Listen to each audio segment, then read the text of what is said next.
Bonsoir chers téléspectateurs, heureuse de vous retrouver sur la LCS, la télévision passionnément. Bienvenue à cette grande édition du soir dont nous ouvrons avec le 134e édition de l'appel de Seydina Limamou Laye.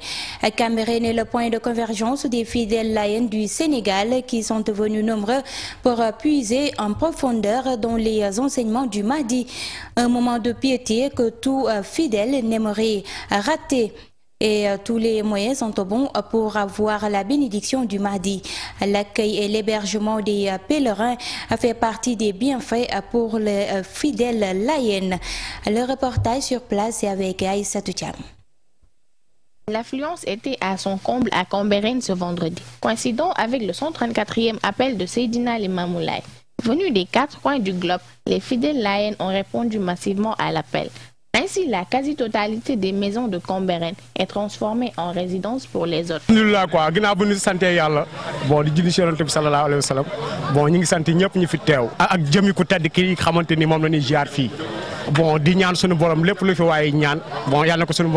Les gens viennent de partout. Moi, j'ai quitté Guédiawaye pour venir ici. Depuis ce matin, on est là. Et d'autres viennent de Thiaroye, Yeumbeul, Malika. Bon, vraiment là, on est vraiment content de Mamour. Heureux d'accueillir les pèlerins, les habitants de Cambérène ont pris toutes les dispositions pour que leurs invités ne manquent de rien. Les femmes assurent la réception. Nous, on donne à manger même s'il n'y a pas appel. Chaque année, on reçoit des invités qui résident ici. Ils mangent, ils vont à Ngor et ils reviennent prendre le dîner. Les pèlerins, comme chaque année, remplissent le rituel avec joie et détermination, dans l'espoir que tous les vœux seront exaucés. Le docteur de la jeunesse, comme l'appelaient affectueusement les jeunes layènes, Chérif Ousseynou Laye, de son vivant, avait l'habitude de recevoir chaque mercredi les jeunes de la communauté layène dans sa demeure à Yoff.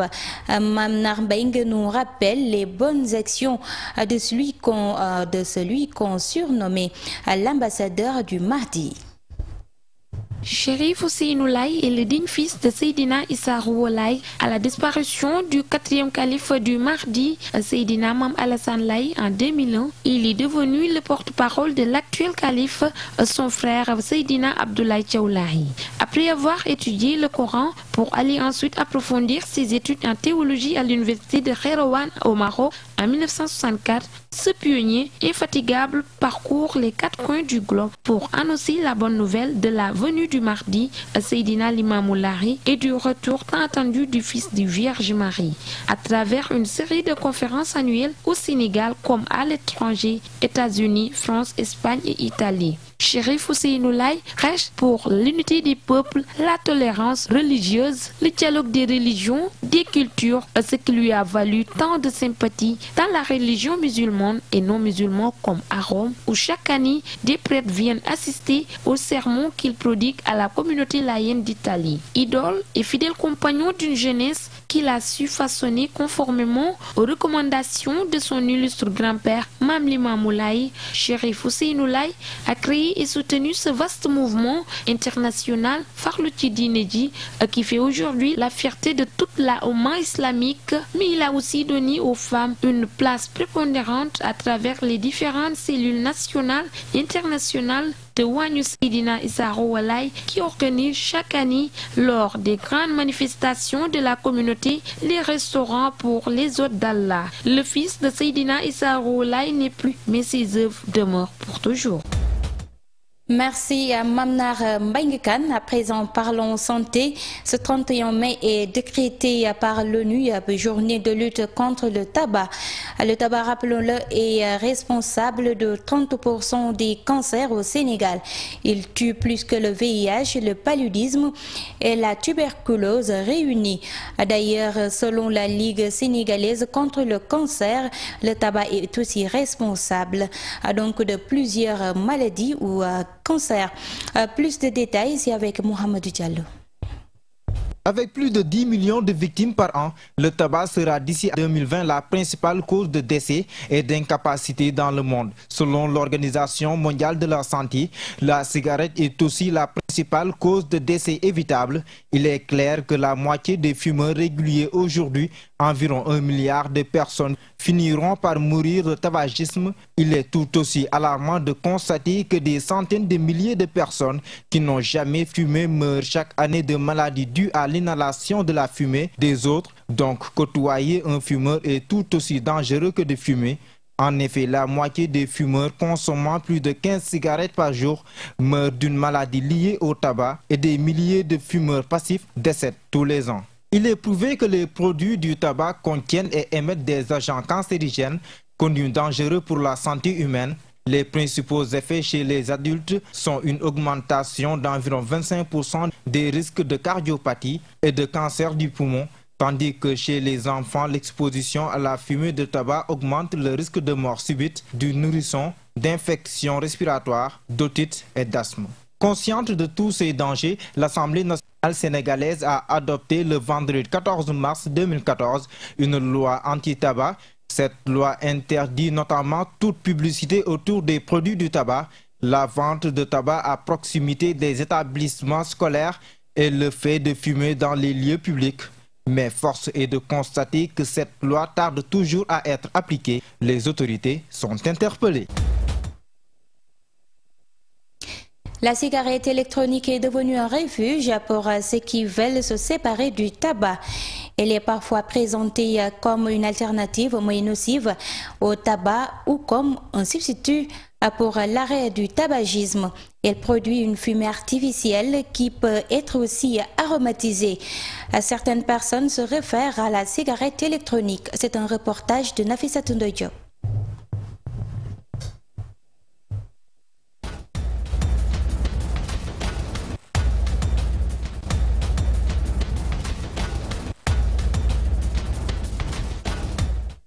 Nous y reviendrons ultérieurement. Donc, Barthélémy Diaz répond à ses détracteurs qui se sentent contre le projet Espace Mermoz Cœur qu'il compte entreprendre en collaboration avec la société 37.5. À ce titre, le maire de Mermoz, Sacré-Cœur, clame Urbi et Orbi qu'il préfère ce projet à sa réélection pour dire qu'il ne compte pas baisser la garde face aux protestations.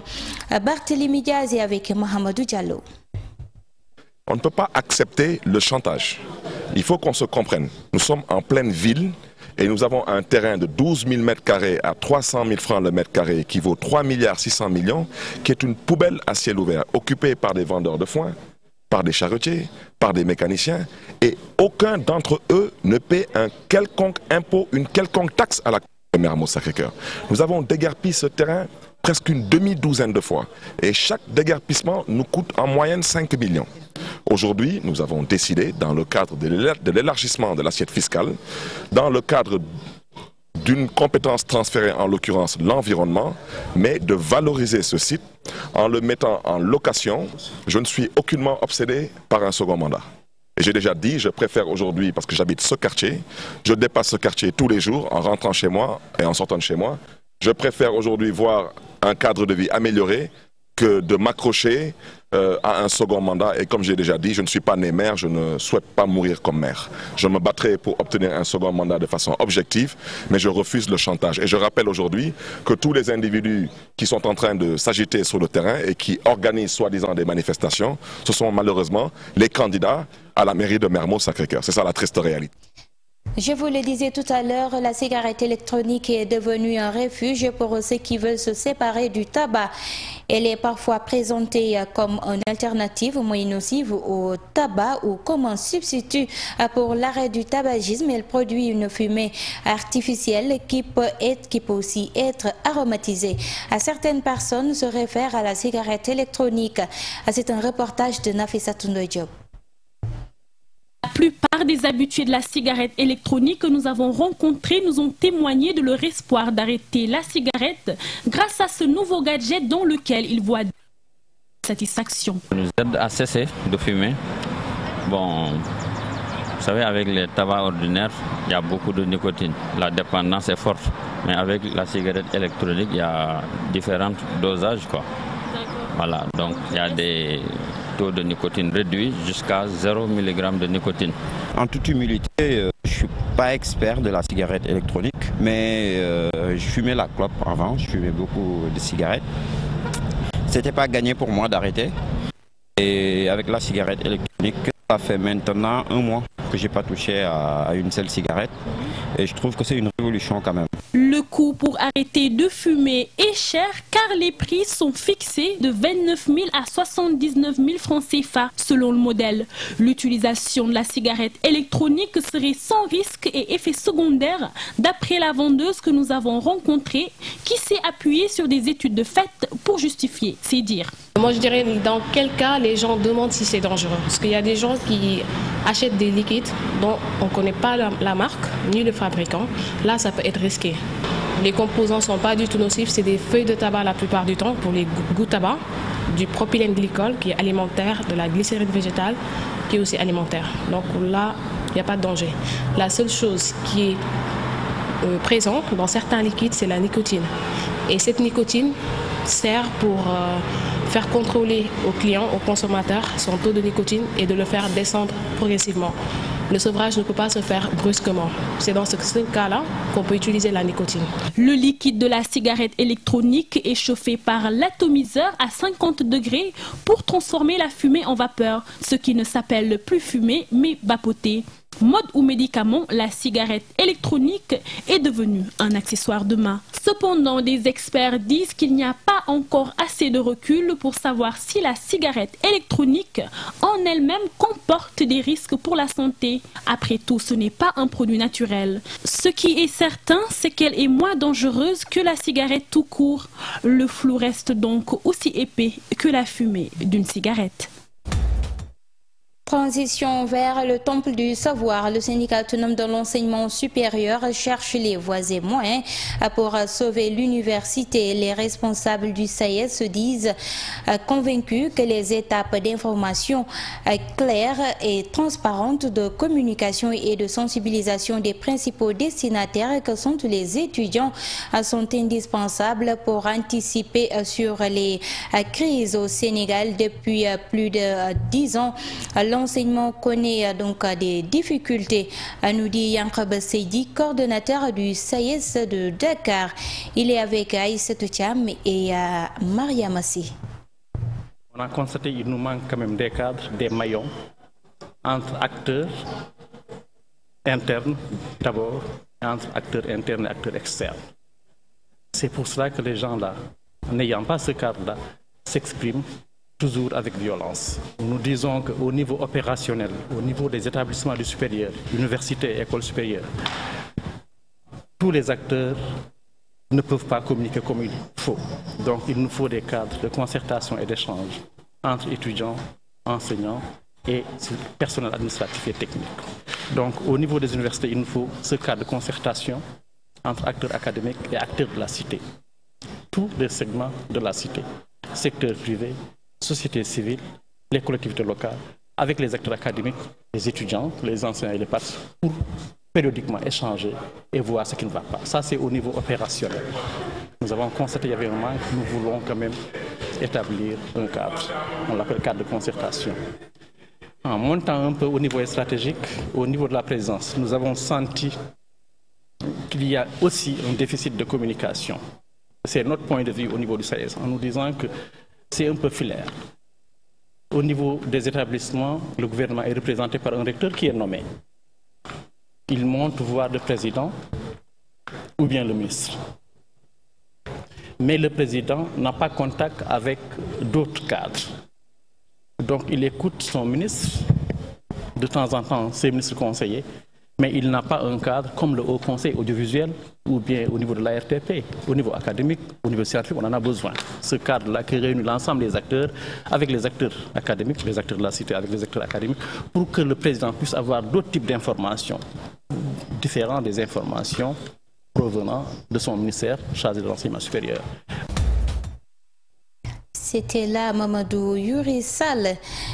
Donc, restons toujours avec le SAES. Selon donc Selon Mamadou Yuri Sall ou bien selon Yankoba Seidi du SAES de Dakar, un cadre de concertation ou un comité de suivi des directives présidentielles est indispensable car il faut impérativement lutter contre le manque de communication qui existe entre l'État et les étudiants. Et pour ce faire, l'État doit revoir sa façon de faire. Donc c'est Yankob Seidi, il est avec Aïssatou Thiam et Maria Massé.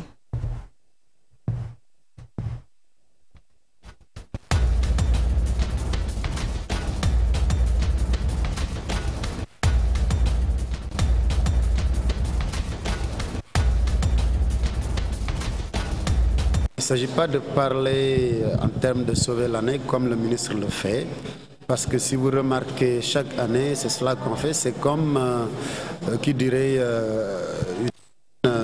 disons qu'il y a des problèmes, ou disons une plateforme pétrolière qui a des failles à l'intérieur, et on dit tout de suite il faut colmater les brèches. Ça ne doit pas marcher comme ça.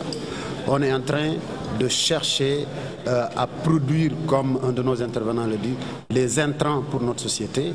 Si on doit passer de colmatage en colmatage, on ne règle aucun problème.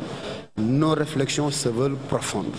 Parce que les problèmes sont les mêmes chaque année. Depuis plus de 10 ans, on ne gère que les mêmes problèmes.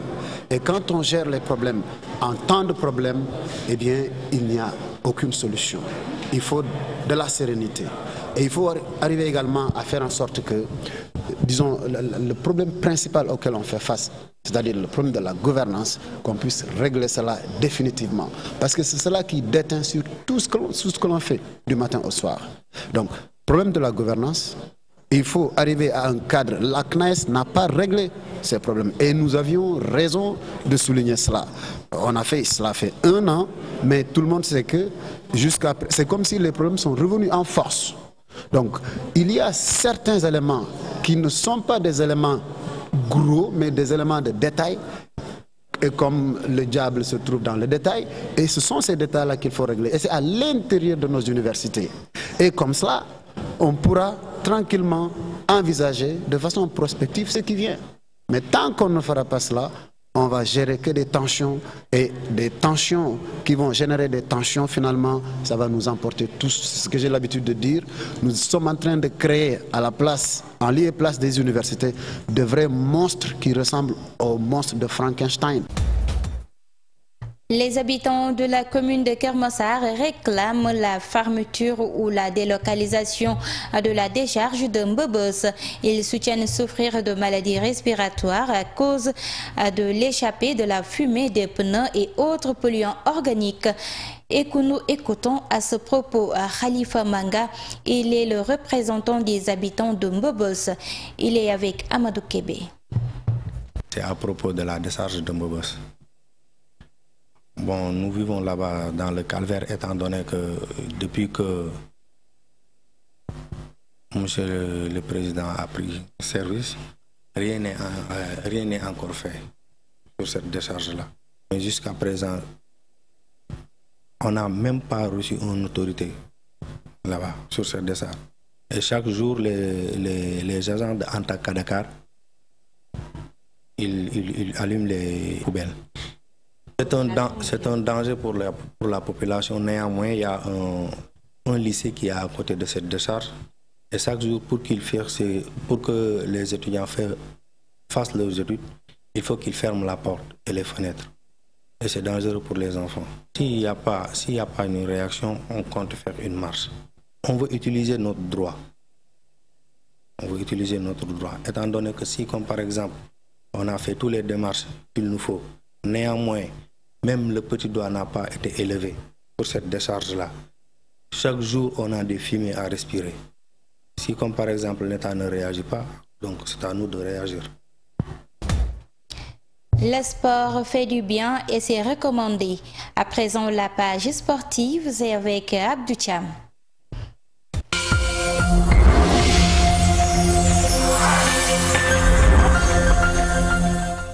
Bonsoir amis sportifs. Débutons la page sport avec cette 23e journée de Ligue 1. L'AS Pikine, le dauphin du Jaraaf, est en danger à Mbour. Les Pikinois rencontrent ce dimanche le Stade de Mbour dans un match à ne pas perdre si elle veut rester au contact des Verts et Blancs. À noter également le déplacement périlleux du Port à Diourbel face à la Sénéor à 17 h. Victoire impérative pour les portières face à une équipe diourbelloise qui lutte pour le maintien en Ligue 1. Les autres rencontres de ce dimanche au Stade Maître Babacar Seye à 17 h. Linguère va jouer contre le Touré Kunda. Au Stade de Ngor à 17 h. Olympique de Ngor accueille le Duc. En effet, la 23e journée de Ligue 1 prend fin le lundi avec les rencontres Niary Tally Yego et US Ouakam Casa Sport. En match amical international, les Lions A' jouent dans quelques minutes contre la Colombie à Buenos Aires. Le coach Aliou Cissé a battu le rappel des troupes et dit être confiant même s'il s'attend à un match difficile. Parlons du milieu de terrain des Lions de la Teranga, Sadio Mané. Champion d'Autriche avec Red Bull Salzbourg, Mané est convoité par plusieurs équipes, mais il n'envisage pas de quitter de sitôt son club. Pour ce qui est de l'équipe nationale, le jeune numéro 10 est prêt à tout donner pour la qualification à la CAN 2015. Néanmoins, il ne veut point porter le manteau de leader.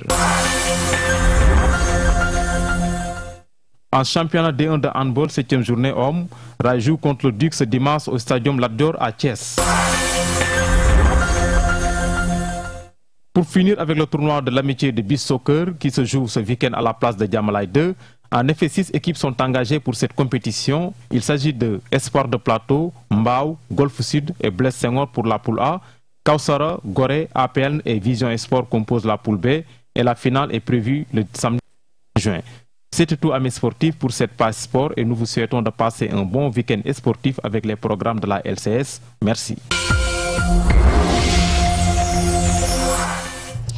Donc, il faut noter que le Jaraaf a consolidé sa place de leader après sa victoire sur Djambar, 3-1.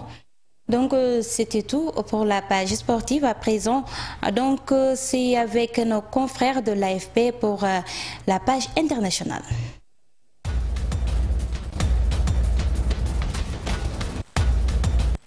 Atmosphère de tension à Istanbul. 25 000 policiers barricadent la place Taksim pour le premier anniversaire de la fronde anti-gouvernementale.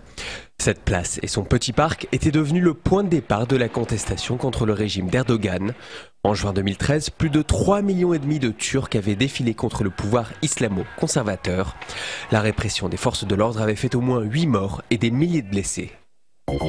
L'Ukraine accuse Moscou de propagande. Selon Kiev, la Russie cherche à justifier son agression dans l'Est séparatiste. Vendredi, le Kremlin avait reproché aux soldats ukrainiens de violer la Convention de Genève sur la protection des civils. L'offensive militaire dans l'Est a fait plus de 200 morts depuis la mi-avril. Dans le nord de l'Inde, 5 suspects arrêtés dans une nouvelle affaire de viol collectif. Ils sont soupçonnés d'avoir pris part à l'agression et à l'assassinat de 2 filles de 12 et 14 ans. Les cousines avaient été retrouvées pendues à un arbre. En 2012, un viol collectif à New Delhi avait engendré un tollé mondial. Sur le rocher de Monaco, le prince Albert II et son épouse Charlène attendent un enfant. La nouvelle a été annoncée par le palais vendredi soir. Le futur enfant, attendu pour la fin de l'année, sera l'héritier légitime de la dynastie des Grimaldi. Les archéologues ont-ils retrouvé l'épave du Thésée? Ce navire de guerre girait intact à quelques kilomètres des côtes du Morbihan. Le vaisseau 74 canons avait coulé brusquement lors de la bataille des Cardinaux en 1759. Préservé par la vase, le Thésée, si c'est bien lui, représenterait une découverte archéologique exceptionnelle. Voilà qui met fin à cette grande édition du soir. Merci d'être nombreux à suivre la LCS. Passez un excellent week-end en compagnie des programmes de la LCS, la télévision passionnément. Merci d'avoir suivi et au revoir.